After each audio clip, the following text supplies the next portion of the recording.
Fala pessoal, ontem foi dia 18 de outubro, dia do médico, e lá no hospital eles pediram para eu gravar um vídeo falando por que eu escolhi ser médico. E enfim, gravei esse vídeo, fazer o mesmo vídeo aqui, contando por que eu escolhi ser médico. Eu venho de uma família de médicos, meu avô era cirurgião, meu pai também, meu irmão mais velho, o mais novo também, mas enfim, quando eu escolhi só o meu irmão mais velho era médico. E assim, claro, isso foi um pouco natural, a gente cresceu aqui na clínica, né? Saía do colégio, ficava esperando aqui, isso levou muito à ideia de ser médico. Mas se for pensar, o principal motivo mesmo, eu diria que foi a curiosidade. Assim, a curiosidade de entender como é que funciona o corpo humano, como é que ele fica doente. Porque era uma coisa que eu tinha só, enfim, flashes lá em casa. Meu pai mostrava uns slides, ele conversava com meu irmão sobre aquilo e eu não entendia nada daquilo. Então acho que a curiosidade acabava, enfim, me impulsionando para querer entender.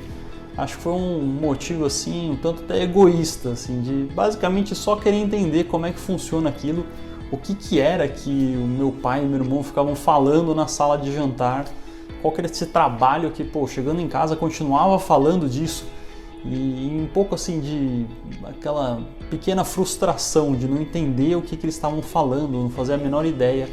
Enfim, acho que esse foi um dos motivos principais também que me levou para escolher a carreira de médico. Mais interessante também é o que quase me fez desistir de ser médico. Quando eu entrei na faculdade, a gente começa com umas matérias muito básicas, né? Bioquímica, biofísica, que são os bloquinhos que você precisa saber, o vocabulário, enfim, coisas muito distantes da medicina, e que a gente passava o dia inteiro ali estudando uns livros complexos, umas fórmulas. E eu cheguei a pensar, falei, olha, não tem nada a ver com o que eu pensei que era, e eu pensei seriamente em desistir. Mas, um pouco depois, assim, a gente começa, nos primeiros anos, a gente tem uma aula chamada Noções de Enfermagem, que a gente ia lá basicamente pegar uma veia ou passar uma sonda vesical, né, aquela sonda do xixi. E nessas idas assim para a enfermaria, a gente tinha algum contato com o paciente e a gente começava a conversar com o paciente, esperando o material chegar, né? Enfim, o hospital público sempre demora muito para o material chegar, e a gente ficava ali batendo papo. E aí eu pude ver que esse contato era uma coisa muito legal. O que deu para perceber é o seguinte: quando a pessoa está ali, sei lá, sem roupa na sua frente ou já tem um diagnóstico avançado, as conversas superficiais que você tem no dia a dia, sei lá, no elevador, no clube, essas conversas não fazem parte. As conversas que você vai ter ali são muito mais profundas e muito mais significativas. As pessoas vão te contar histórias de vida, arrependimentos, grandes alegrias, ou enfim, vão contar a história dela, da trajetória da doença, o que levou ela até ali e o que ela está pensando. E isso eu achei fantástico, assim, era um acelerador de relações. Basicamente você podia conhecer a pessoa muito mais rápido do que você conheceria se fosse fora daquele ambiente. Se você, sei lá, trabalhasse, tivesse um contato de vez em quando com aquela pessoa. E, bem verdade, assim, a medicina te permite às vezes ter conversas que você não teria em lugar nenhum. E isso para mim foi o que me atraiu e é o que me move até hoje, assim. Às vezes você tem uma consulta que a pessoa te conta uma história de vida ou te ensina alguma coisa, dá uma dica. Isso é o que muda, né? Porque o dia a dia acaba sendo sempre a mesma coisa, né? Pra gente, enfim, o operar, dar ponto, fazer a receita, prescrever a medicação é basicamente padrão. O que muda é o paciente que está na sua frente e a história que ele te conta e como você interage com ele. E um exemplo grande disso que eu posso citar foi uma vez que, quando eu era residente de cirurgia geral, a gente estava rodando no estágio que era do transplante. E tinha um paciente lá, que era um paciente descendente de japonês, um senhorzinho, que ia transplantar um fígado. Enfim, uma cirurgia super complexa, chance de óbito bem alta, né? O paciente estava debilitado e ali a gente estava esperando a sala ficar pronta.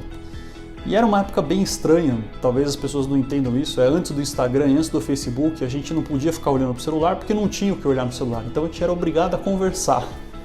E eu estava ali do lado do paciente, basicamente a gente ficou 1h30 conversando e eu pensei, poxa vida, pode ser que seja a última conversa da vida desse cara, né? E, enfim, ele me contou várias coisas e eu perguntei para ele, falei, e aí, o que você vai fazer quando você sair daqui e você se recuperar? E ele falou, olha, eu vou querer viajar com a minha família e eu quero pescar no Pantanal. E, enfim, o que é engraçado, assim, para mim pescar não significa absolutamente nada, mas eu sei que para quem é japonês, descendente japonês, pescar é super importante, eles adoram. E, enfim, foi um bate-papo, eu encontrei esse senhor depois, num restaurante lá perto do hospital, perguntei para ele, ele não lembrava de nada, porque, enfim, o transplante foi um baita baque para ele, né? Ficou vários dias na UTI, mas eu lembro exatamente do que a gente conversou e lembro que aquele foi um momento legal, assim, de conexão e que eu pude trocar uma ideia incrível com um cara que eu nem tinha visto nunca na vida. Então é isso, medicina nos dá essa chance de a gente ter, sei lá, esses momentos que são muito legais e que, enfim, eu sou grato por poder presenciar. É isso aí, pessoal. E para os colegas, enfim, colegas médicos, eu queria mandar um abraço para todo mundo que realmente convivo com várias pessoas que se dedicam muito, muito mesmo, é muito tempo e muito esforço para conseguir entregar o melhor atendimento. E eu tenho orgulho de poder trabalhar com colegas muito, muito dedicados. Então é isso aí, pessoal. Esse era o vídeo. Um abraço. Tchau.